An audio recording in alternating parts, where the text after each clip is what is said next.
Here's to the ones that we got. Cheers to the wish you were here but you're not, 'cause the dreams bring back all the memories of everything we've been through. Close to the ones here today, close to the ones that we lost on the way, 'cause the dreams bring back all the memories, and the memories bring back you. Assalamualaikum dan salam sejahtera semua. Hari ini kami ada di Pustakaan Hamzah Sendut untuk AI workshop for undergraduate student. So hari ini kita akan dapat belajar banyak berkenaan dengan AI. Orang yang ingin belajar tentang AI boleh datang ke Library Hamzah Sendut dan ambil course ni. Okay, terima kasih.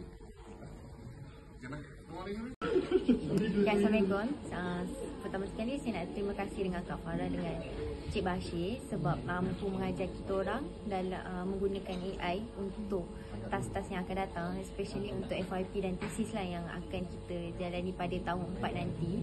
Dan terima kasih juga lah perkenalkan banyak AI sebab selama ni kita hanya menggunakan ChatGPT saja untuk membuat apa-apa assignment. Jadi sangat berguna lah untuk kami semua. Terima kasih.